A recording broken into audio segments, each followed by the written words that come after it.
En esta oportunidad vamos a estudiar tres temas. Vamos a mirar primero un bloque que se desliza sobre una superficie inclinada. Vamos a mirar las características. Vamos a tener aquí un ángulo, ¿cómo se llama? Teta. Bien. Y vamos a dibujar las fuerzas que actúan sobre este cuerpo. Entonces vamos a tener nuestra primera fuerza,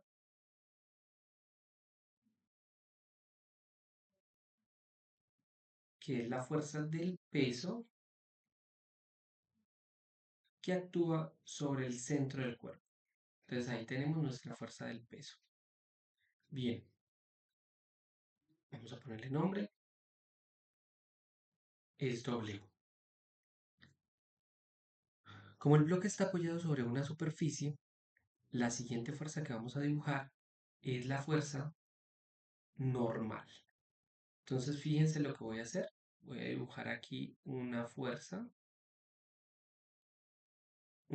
que forma un ángulo de 90 grados con la superficie y la pongo en el centro del cuerpo. Esta es un poquito más pequeña.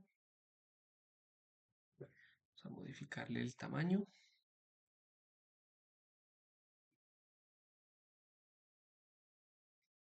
Es un poquito más pequeña, ok. Listo.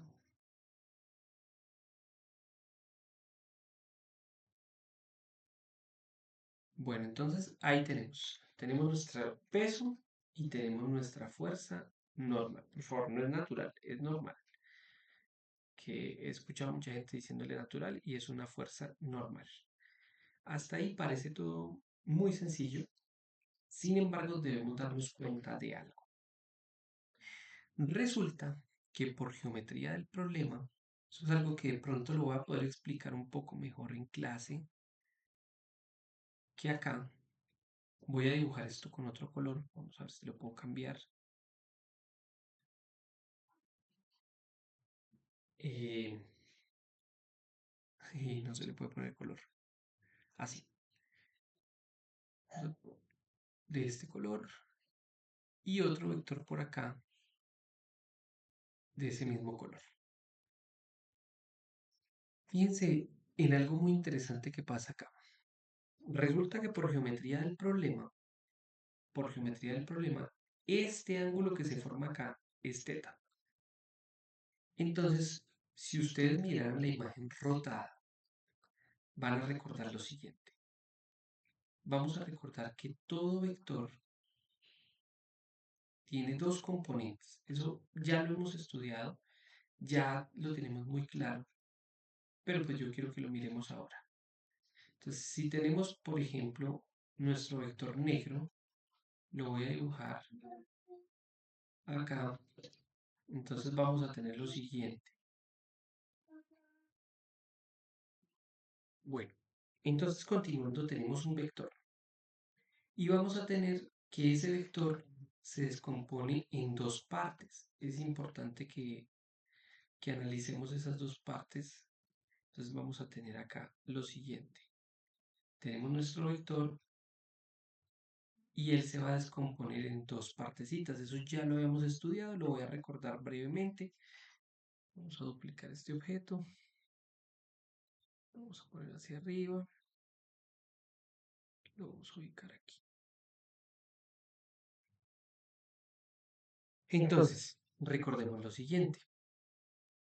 Esto lo voy a explicar lo mejor que pueda. Es abstracto un poco, es difícil, pero a pesar de eso lo vamos a intentar. En nuestro dibujo nosotros tenemos un vector W y tenemos nuestro ángulo teta. Recordemos que la componente en X va con el cateto adyacente y la componente en Y va con el cateto opuesto.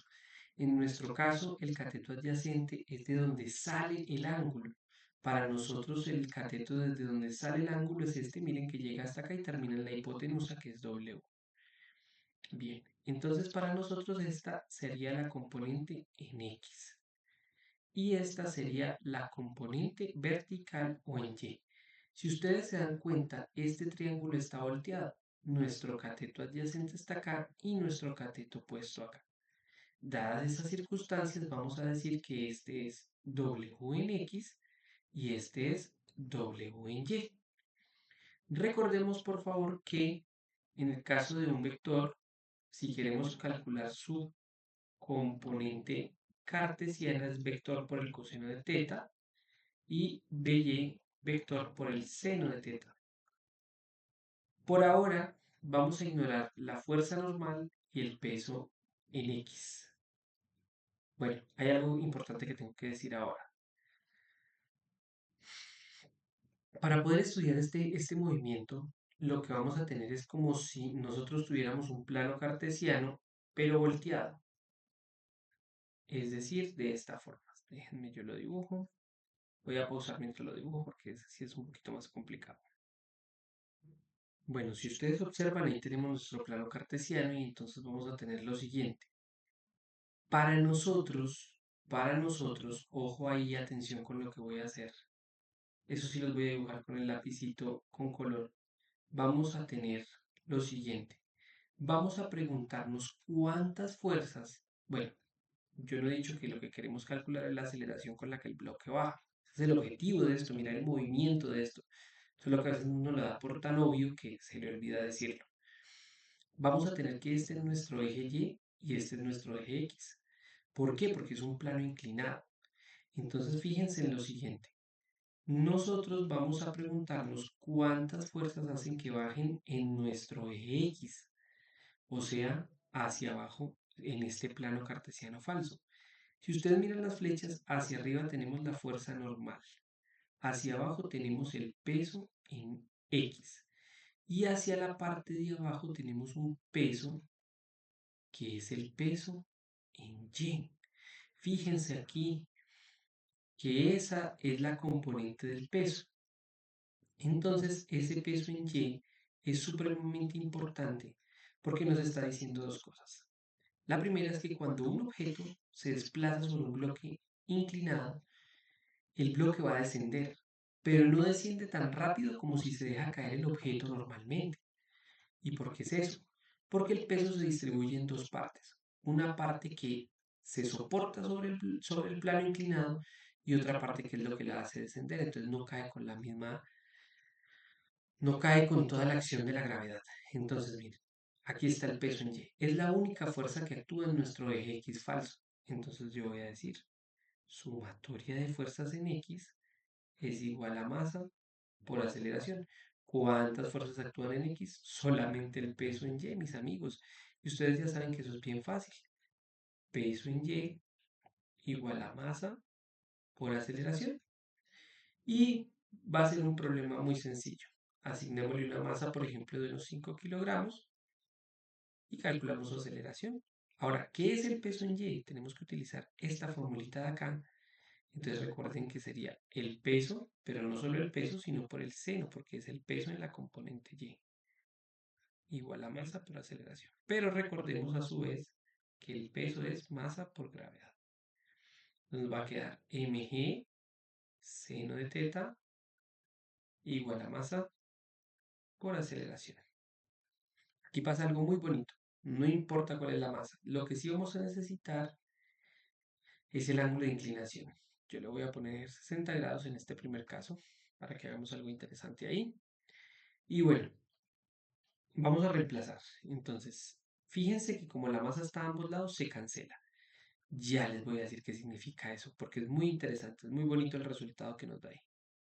Si no hay fricción, obviamente. La aceleración nos queda como la gravedad multiplicada por el seno del ángulo. Fíjense que no importa cuánta masa tenga el objeto. Si yo tengo un objeto de 5 kilogramos o de 20 kilogramos, la masa no importa. Yo alguna vez les expliqué en clase que lo que no aparece en una ecuación no depende, o sea, un fenómeno donde no aparece una variable, esa variable no va a influir en el sistema. Quiere decir que la aceleración solamente depende de la gravedad y del seno del ángulo. Entonces, en nuestro caso, la gravedad es 9,8 por el seno de 60 es igual a la aceleración. Entonces, haciendo esa operación, lo voy a hacer en la calculadora,